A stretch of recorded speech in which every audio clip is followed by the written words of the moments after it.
important one. The Council finally, yesterday night, published today, adopted the decision of appointing the former minister Miroslav Lajčák as the European Union Special Representative for the Belgrade-Pristina dialogue and other Western Balkans regional issues.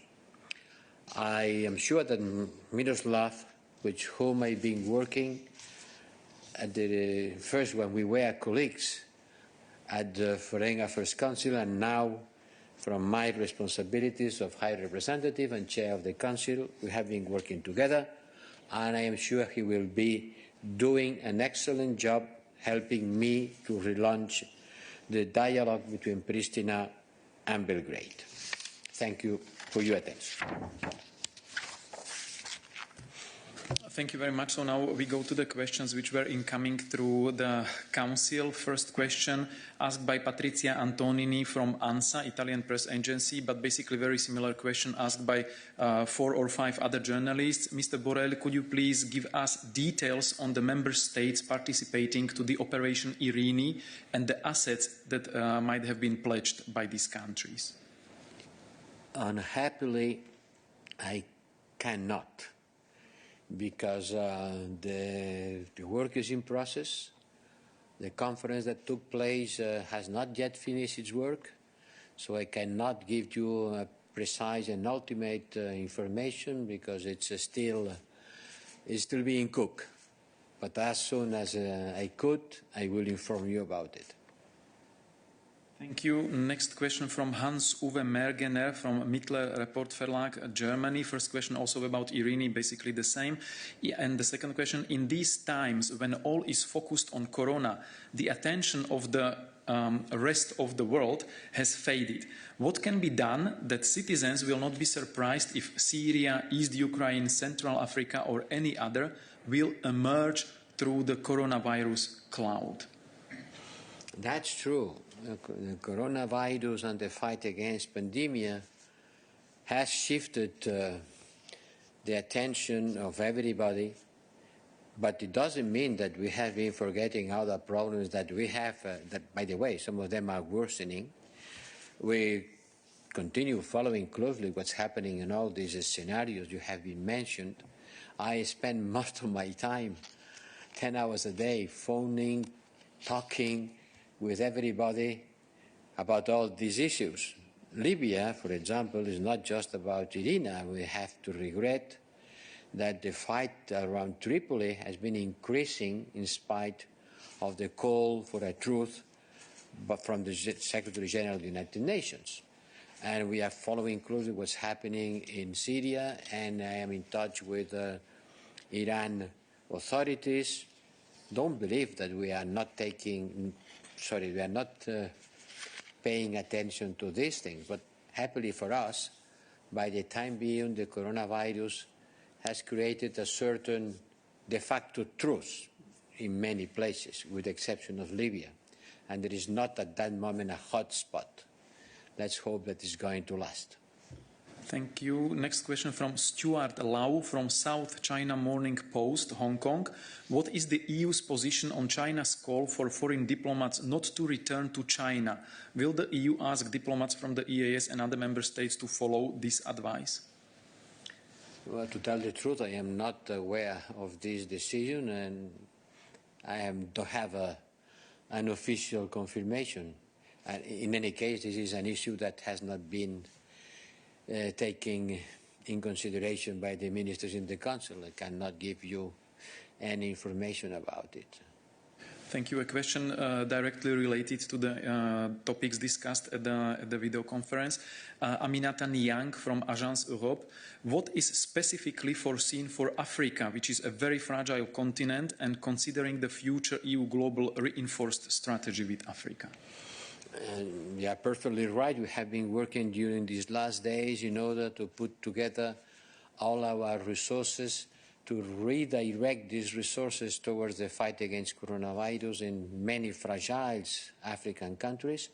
I've been calling for a meeting of the Ministers of Development, who will take place next week And there, together, we are going to put our efforts and capacities in a kind of a Team Europe, where the resources of the European Union institutions, the member states, will create a package in order to try to help the African countries that, as you said, they are in a much bigger, much fragile situation that we are. Next Council will create a European Union plus member state package to face it.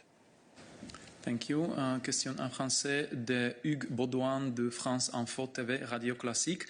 Les États-Unis ont annoncé en début de semaine avoir débloqué de l'aide financière et matérielle pour plusieurs États membres, dont Italie, Espagne, France, pays des Balkans et aussi africains. Est-ce qu'il y a une forme de concertation ou coopération avec les autorités américaines afin d'identifier au mieux les besoins, ou est-ce que ces discussions sont exclusivement bilatérales avec les pays concernés? Nous avons une bonne coordination et communication avec les autorités américaines, comme ça ne pouvait pas être d'autre façon, mais par rapport à cette aide que vous mentionnez, c'est une affaire strictement bilatérale entre les États-Unis et les États membres de l'Union européenne concernés. Non, là, il n'y a pas eu de coordination ni d'intervention de la part de l'Union européenne. Il s'agit de rapports bilatéraux. Merci. Another question from Marina Maksimovic, Tanjug News Agency, and very similar question also from Tanja Milevska and Dusan Gajic from Radio Television of Serbia. New EU Special Representative Miroslav Lajčák took the office today. When can we expect his first action in Western Balkans, and what that actions will be concretely? Do you expect continuation of Belgrade-Pristina dialogue now, when tariffs are removed, or Kosovo reciprocity measures towards Belgrade are still obstacle for the dialogue? Well, the tariffs is a good news, for sure. It's going to help. Well, Miroslav has been nominated just this morning. When is he going to start working? This afternoon. He will start working this afternoon, but I cannot tell you which is his planned work for the next week. By the time being, the difficulty to travel will for sure put a brake on their immediate efforts, but as I said before, I am sure that he will be able to help to relaunch the dialogue between Pristina and Belgrade. And I have full confidence that he will help me in order to pay the due attention to this problem. I said at the beginning of my mandate that this is one of my priorities, one of the things where I think we should be able to improve. Maybe we cannot solve the Israeli-Palestinian conflict, but we should be able to solve a problem which is in an immediate neighborhood and affects to one state, and a Kosovo, which has not been recognized by all member states of the European Union, but with whom we have agreements of cooperation in order to open the way to Europe. I am sure that it's going to be a profitable investment, the nomination of Miroslav. Thank you. A group of questions actually on Turkey. First, Victor Tuda from Europa Press, but also Tony Serda from AFP and Yanis Paliologos from Kathy Marini are asking on EU-Turkey relations. What are the first findings of the analysis process of the refugee deal with Turkey? When do you expect to deliver conclusions? And very similar question on this also from Maria Psara from Euronews. You talked yesterday on the phone with the Turkish Minister Çavuşoğlu. Could you tell us more about the conversation and on Turkey's response to coronavirus? Yeah. You know, in spite of the coronavirus, I've been very much in touch with my colleague and friend, Foreign Affairs Minister of Turkey. Not only me, but my cabinet and his cabinet has been involved in continuous phone talks and exchange of papers and discussion in order to continue looking for a solution to many issues in which we are engaged. The last European Council mandated me to continue developing these talks, this engagement, and the work is in process. And by the time being, there is nothing concrete unless the will of dealing with all issues. The relationship with Turkey cannot be just limited to the migration issue. It's not just a matter of financial support for the migration pressure that Turkey is supporting. This is an important part of our relations, but there are many others from the political point of view, and I think that we have to talk frankly and openly about all these issues in order to improve our relations and to find solutions to our common problems. We are engaged on that, but for the time being, there is nothing new, concrete that I can tell you. It will come. Thank you. Now questions on repatriations. Maria Garcia Sornosa from Aki Europa, and also some other journalists, Natalia Segura, Catalan News Agency, Aminata Niang, Agence Europe. Could you give us an update on the repatriations of the EU citizens in the COVID-19 context? How many has the EU mechanism helped already, and how many still stranded abroad? Which are the countries you are facing most difficulties with? Thank you. This is a good question, because there I think we can be proud of the work we have been doing intensively during these last days. You know, I think that we have to make the difference between people who have been repatriated using the civil protection mechanism, which is the last resort procedure, and people who have been repatriated by commercial flights organized or chartered by member states, and even in some cases by military planes. On the first way of repatriation, using this civil protection mechanism, the numbers are around 10,000 people. I don't have the precise figure here, it changes every time, but yesterday it was about 10,000 people. But it is being done like as the last resort, when there is no other way, no other flight, no other airline willing to fly. In this case, the European Union charters flights, non-commercial flights. It takes care of an important part of the cost, and it is being under the demand of a member state who has been targeting a specific group of nationals that there is no other way to bring back home. But it's a much bigger number when we talk about the coordination with commercial flights or chartered flight by member states, and in this case we are talking about 250,000 people. You can imagine that there is a big number of flights all over the world, 250,000 people. And I am happy that some of these flights, when they were landing, they were wearing not only the flag of the European member state who chartered the flight, but also the European flag.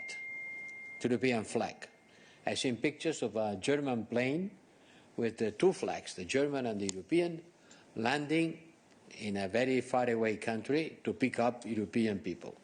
This is a good image, and I really would like it to be repeated many times, because I think that Europe has to touch the heart of the Europeans in order for them to perceive that really the European Union is able to be protecting them.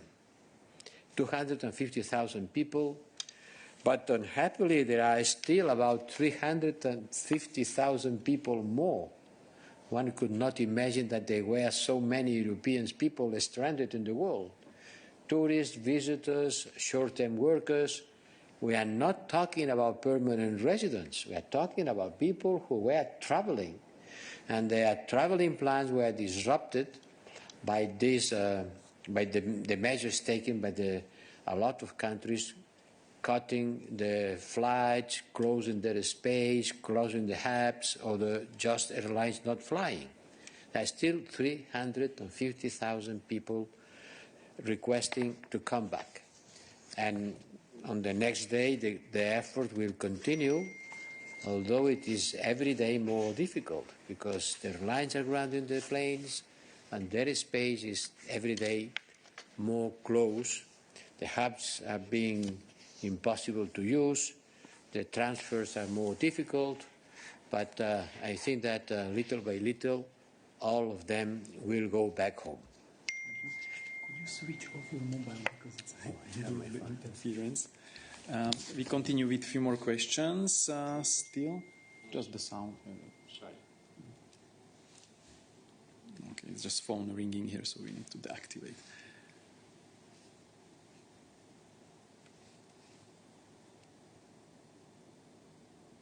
Okay, so some more questions also from colleagues. For example, Georgi Gote from Euractiv and others are asking, could you tell us more on the discussion about disinformation? Could you brief us more about the content of the discussion and then the outcome? The disinformation. You mentioned it in the opening remarks already. Yes, I mentioned, and yes, it was a big concern. All ministers expressed their concern about the fact that there are news which they are even damaging for the health of the people. No, there are some news, for example, don't wash your hands. This is a dangerous news, not a fake news, a dangerous news. And others are more political. No? And on the other hand, there is also the will to stress the importance of what the European Union is doing, because we are doing a lot, and about the solidarity among member states, because there is much more than the one has been noticed. I think there is a narrative about the role of Europe, what Europe is doing, what the Europeans, member states, are doing to help them and also to help others. There is something that is becoming more and more important, that's the geopolitical consequences of this crisis. And this is one thing is disinformation, and another thing is the lack of good communication from our part. Thank you. And one question from